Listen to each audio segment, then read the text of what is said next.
Yo guys, it's Slyroh. You already know that today I'm bringing you guys my battle for week 3 of the Battle Union of Season 3. This week we are taking on SinisterSableye, otherwise known as Baby Eye, and the St. Louis Chatots.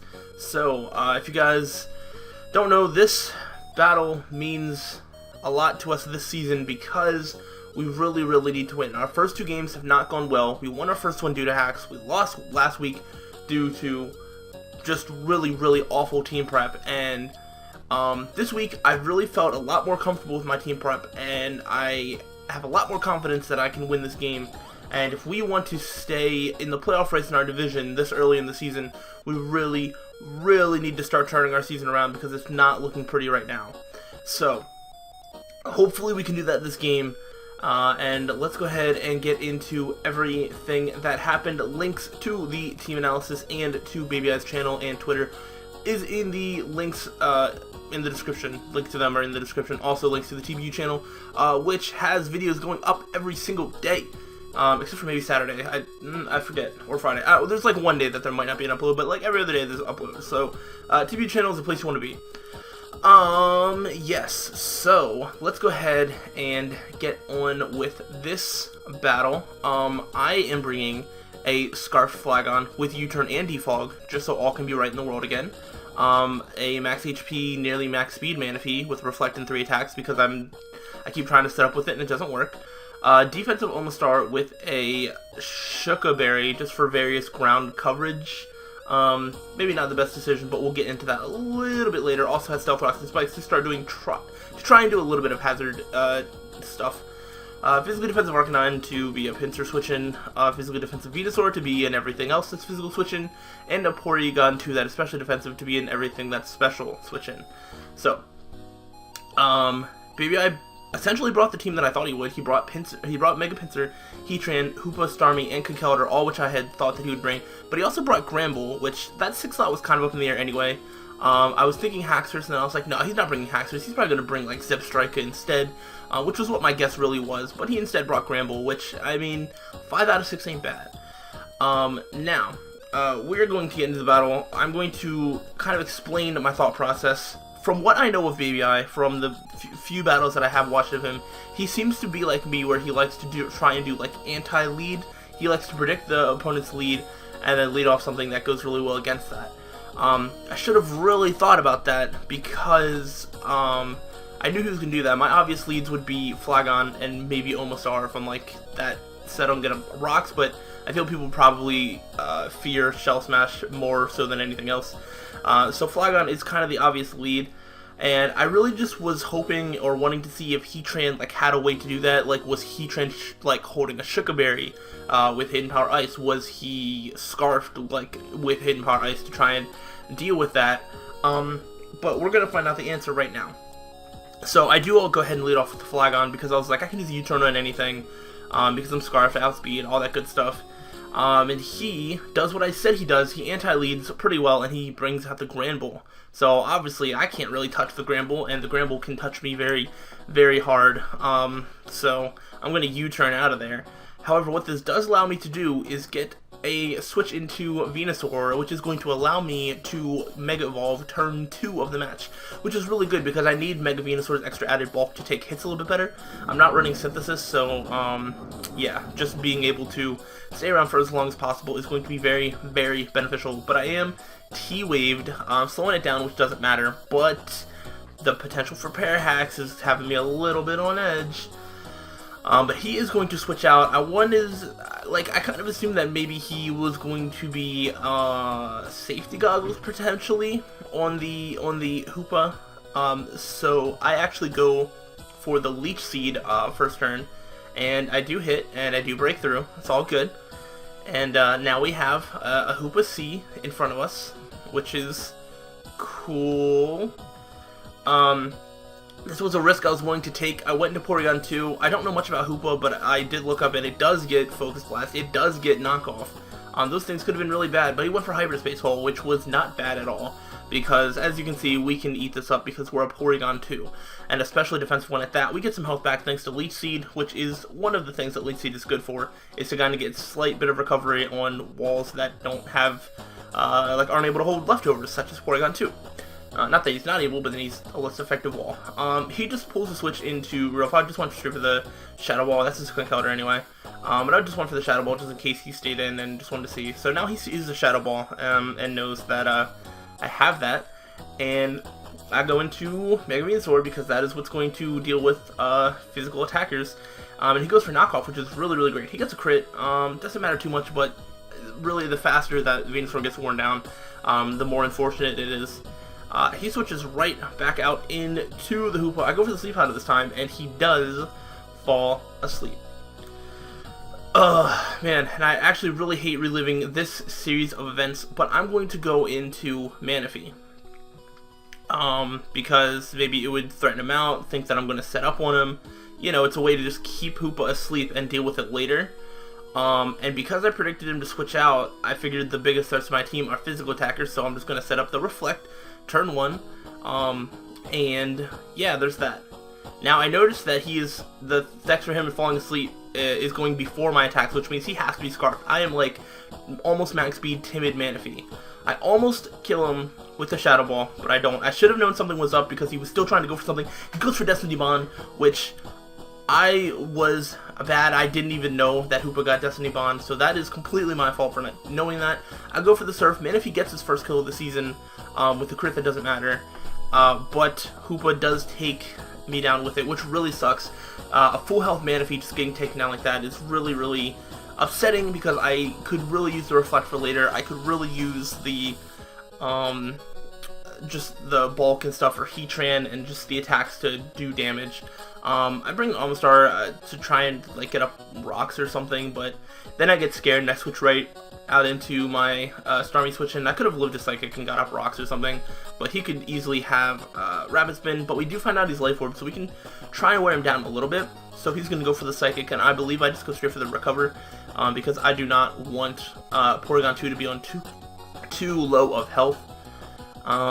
So yeah, we go ahead and do that. So he knows that he's going to lose this little 1v1. He's going to withdraw and go into Conkeldurr, which I should have probably seen coming, but I just went for the Shadow Ball. I really should have predicted that in some way, shape, or form and gone into something else, but, you know, now we're back to here. He could knock off again, and because of that, I have to go back into Mega Venusaur, which he's going to predict that, and he is just going to go into his Mega Pinsir. Now, I knew I did not want Mega Pinsir to be setting up Swords Dances and stuff like that. A part of me wants to have just attacked, but this is basically what happens. I go into Omastar because the return, and remember, has a good chance to take out Mega Venusaur from where it is. I think it might be 100%. But he knows I'm going to switch out, and he goes for the Swords Dance. So I have to attack now. Like, the only problem is I don't even have a move that can straight up OHKO the Mega Pinsir. He goes for the Close Combat, meaning that my Sugar Berry is useless. A Chople Berry would have been more effective. However, I'm going to tell you why that doesn't actually matter. Even if you went for a Chople Berry, the only thing I could have done is went for Ice Beam, which did about 57 to 60 something percent, which doesn't change his play right here because the only thing that lives a +2 Quick Attack Adamant is Flagon. Max roll is 99%. I know I'm going to live. He goes for it. I go for the Rock Slide, take him out. That series of plays probably would have happened regardless of whether Omastar lived the hit or not.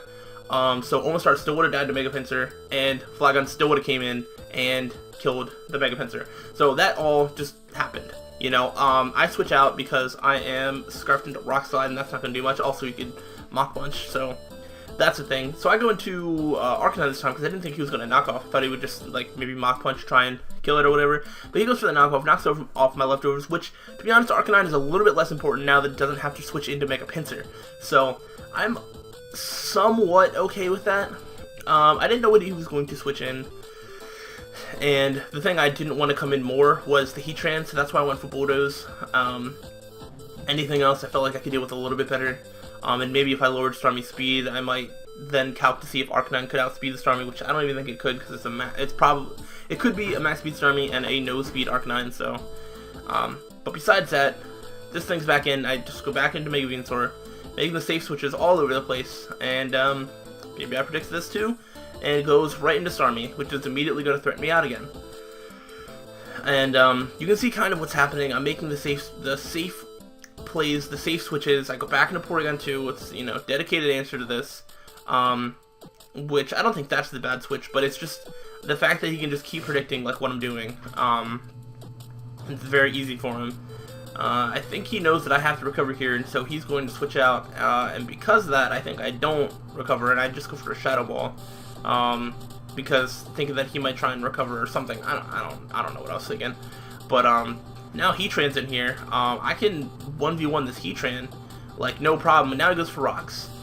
We'll get to that a little bit later, but he is going to start weighing down my team a little bit faster than he otherwise would have. If he didn't get up rocks, I think I could basically stall out his team if I needed to. And you'll see I still almost do. But we are getting a little bit ahead of ourselves. He goes for the Toxic, and I'm just like, oh man, that is going to put Porygon 2 on a timer. That also means that he can put a lot of my other mons on a timer if I do not start dealing with this thing quickly. I wanted to hit off a few try attacks just to like try and make him think that like I don't have anything else to hit him. But it's just not doing near enough damage, and at this point Heatran will win the 1v1. So I need to get a lot of damage off on this Heatran, so I am actually going for the Hidden Power Ground this turn as he does Taunt, which means I can't even recover now if I want to. That means I'm going to have to switch out really, really soon.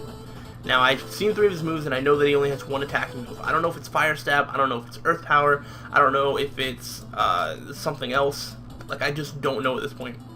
And I'm pretty sure that he's more defensive. I'm not sure that he has any offensive investment, but yeah, I knew I had to switch out because of the timers that he put me on, and he actually switches out into Granbull. Not sure what he was predicting per se, but I was actually switching in the Mega Venusaur on the Heatran, because with Thick Fat and being defensive, and that being a defensive Heatran, it really doesn't do that much to me, and I can put it to sleep. So that's the main idea. I would love to put the Heatran to sleep, but yeah, now we're back to this 1v1. I know he's going to switch out, and I believe I go for Sleep Powder again. And this is basically what I wanted to happen last turn. So he actually just goes back out into Heatran, and I Sleep Powder him. So Heatran is now asleep, meaning that for a couple turns it cannot be toxicking any of my mons, which is really, really nice. I don't have anything to hit this Heatran though. I don't have Earthquake, nothing like that. I have Hidden Power Ice and Giga Drain as my 2 attacking moves. But now I can set up a Lead Seed, and if he wants to try and kill some sleep turns, then it's gonna be bad for him. So I go ahead for the Lead Seed, get a little bit of recovery back and all that good stuff. But here's Starmie again, and I'm running out of ways to deal with this Starmie. So I calced it. Flagon has 9% health left, and I'm like, oh, that means I died of rocks. I love a rock switch in. So I basically just wasted Flagon. I could have just switched in Porygon 2 or Arcanine or anything like that. Just having Scarfed Flagon to clean up the match could have potentially worked. Granbull, granted, would have had to been at way less health, but everything else basically dies from Earthquake now. I thought I was going to die to a Rock Switch in. That's the only reason I sacked it. If I knew I was going to live a Rock Switch in, I wouldn't have even bothered sacking anything. I could have just gone right out into Porygon 2. I just didn't want the Porygon 2 to be like down on too much health. So that's that misplay and the explanation for that. I go for a Tri-Attack, does a decent amount to the Conkeldurr, but I'm thinking now he might go for a Drain Punch, because I think he knows that I need to start like predicting him and stuff like that. But he does go for the Drain Punch. I need to start trying to make predictions, but he's kind of out predicting any prediction that I could possibly make.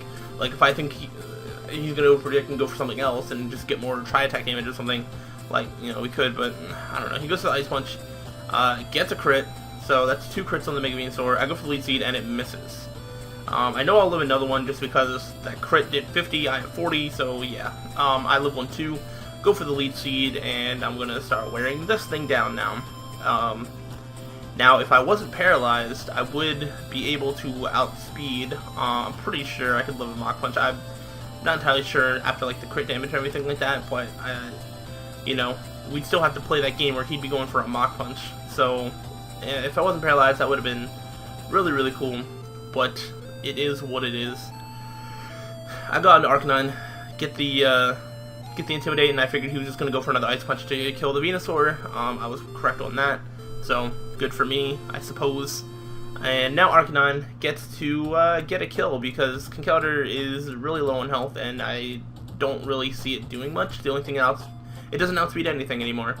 It can Mach Punch the Porygon too, but, I mean, I don't think he needed that. So, Arcanine is going to take out the Conkeldurr, and now he brings back in Starmie, which, of course, we know this is an issue.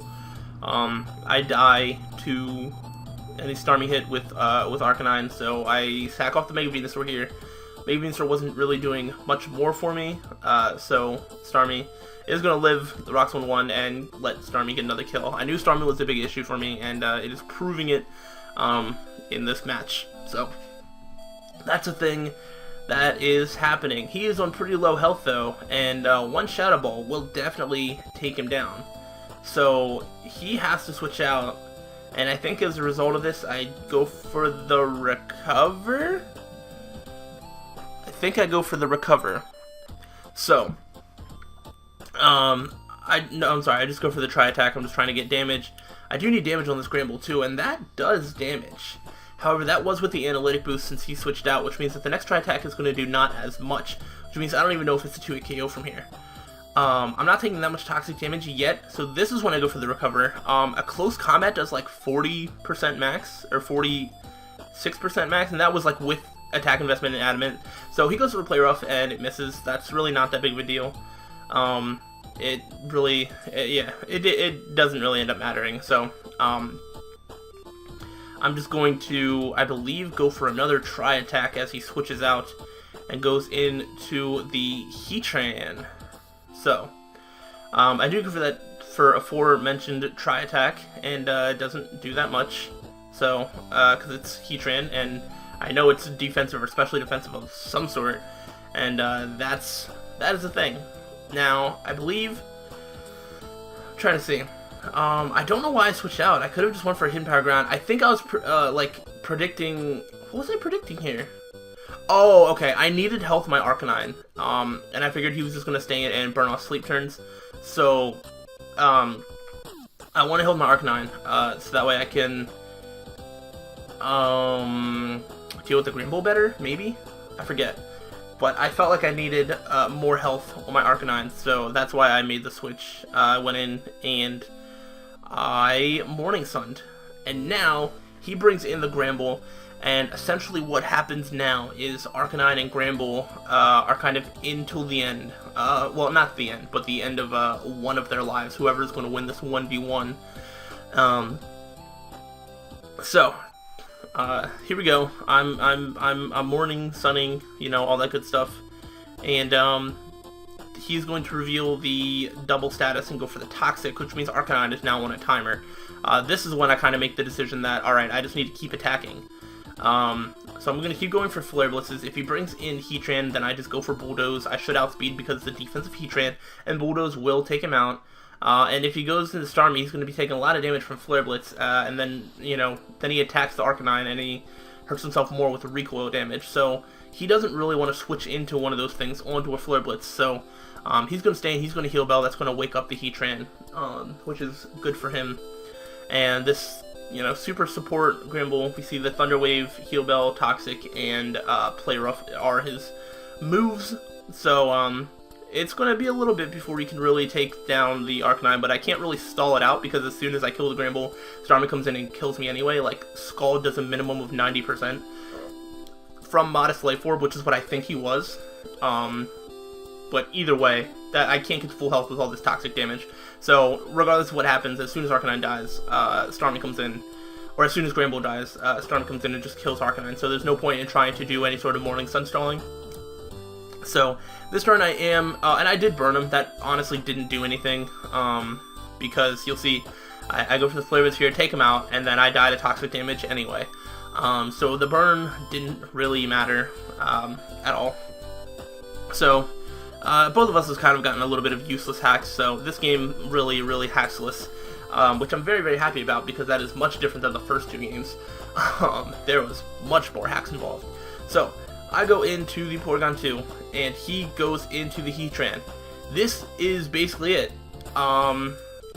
If this Hidden Power Ground... Okay, I knew he was going to taunt me because obviously Recover is a good move right now, but I just go straight for the Hidden Power Ground.